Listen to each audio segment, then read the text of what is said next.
बारामतीचा वाली कोण?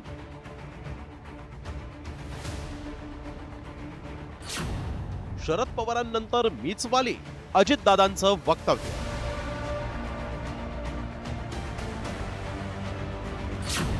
लोकांनी म्हटलं पाहिजे, पवारांकडूनही समाचार.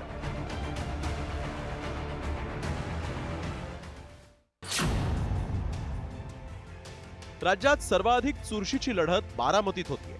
लोकसभेनंतर विधानसभेलाही बारामतीच्या निकालाकडे सर्वांचंच लक्ष असणार आहे.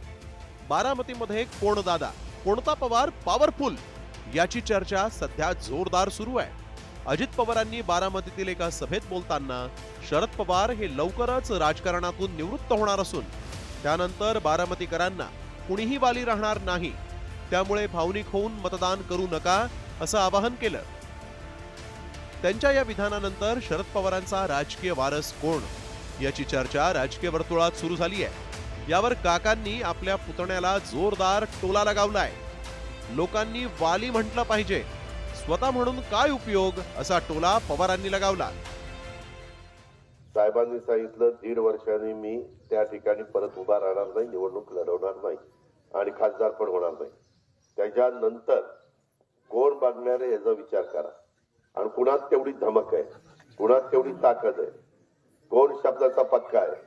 करोडो रुपये एवढे आमदार आहेत, पण कुणी करोड रुपये आपापल्या भागामध्ये नेऊ शकलेलं नाही. साहेबांची इलेक्शनच नाही ना.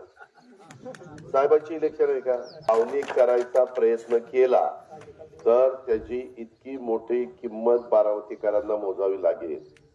परत बारामतीकरांना कुणी वाली राहणार नाही. तुमच्या बाबत असं आता मीच वाली हे शब्द वारंवार सभेमध्ये बोलले जातात. नाही कोणी असं आहे, म्हणजे कुणी म्हणत असेल मी देशाचा तेव्हा माझी काही तक्रार आहे, लोकांनी म्हणलं पाहिजे ना, मी म्हणून करतो.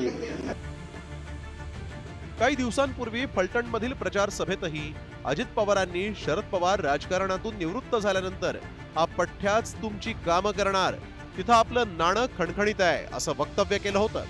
लोकसभेला गंमत केली, आता विधानसभेला गंमत करू नका अशी विनंतीच त्यांनी बारामतीकरांना केली आहे.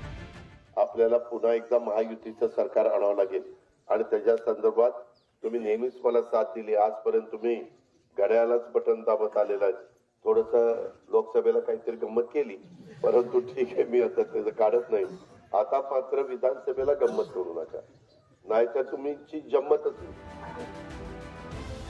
1991 साली पहिल्यांदा अजित पवार बारामतीमधून लोकसभेवर निवडून गेले. याच वर्षी राजीनामा देऊन ते विधानसभेवर निवडून आले. त्यानंतर 1995 ते 2019 असे सलग 7 वेळा ते विधानसभेवर आमदार म्हणून निवडून गेलेत. आता 8व्यांदा विधानसभेची निवडणूक ते लढवत आहेत. अजितदादांसाठी ही राजकीय प्रतिष्ठेची लढाई आहे. पवार कुटुंबाच्या या राजकीय संघर्षात बारामतीची जनता कुणाच्या पारड्यात मत टाकणार हे पाहणं अधिक महत्त्वाचं राहणार आहे. ब्युरो रिपोर्ट, साम टीव्ही. तर प्रतिभा काकी कधी बाहेर आल्या का? आत्ताच बरं प्रतिभा काकींना नातवाचा पुळका आलाय का, असा सवाल अजित पवारांनी केला. निवडणूक झाल्यानंतर प्रतिभा काकींना याबाबत मी विचारणार आहे असंही अजित पवार म्हणाले. बारामतीमधल्या पांढरसेवाडीमधल्या प्रचार सभेमध्ये अजित पवार बोलत होते.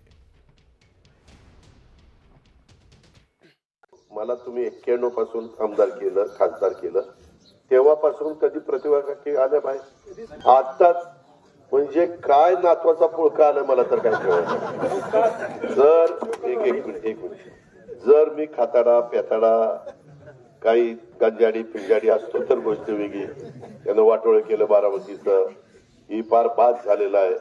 आता ह्याच्या हातात बारामती ठेवली तर पार बारामतीची ही वाटच लावेल. मी काकींना इलेक्शन झाल्यावर विचारणार आहे, काय एवढा पुळका आला होता त्या नातवाचा तुम्हाला? आतापर्यंत प्रतिभा काकी कधी बाहेर आल्या नाहीत प्रचाराला. मी त्यांना निवडणूक झाल्यानंतर विचारणार आहे, नातवाच्या प्रचारासाठी बाहेर आला, पण इतर वेळी कधी आमच्यासाठी बाहेर आला नाही. आणि याच्या आधी सुद्धा केलं. माझ्या फारसा कधी फारसा भरायचं नाही. बाकी सगळ्यांचं माझ्या घरचे बहुतेक सगळे लोक येतात.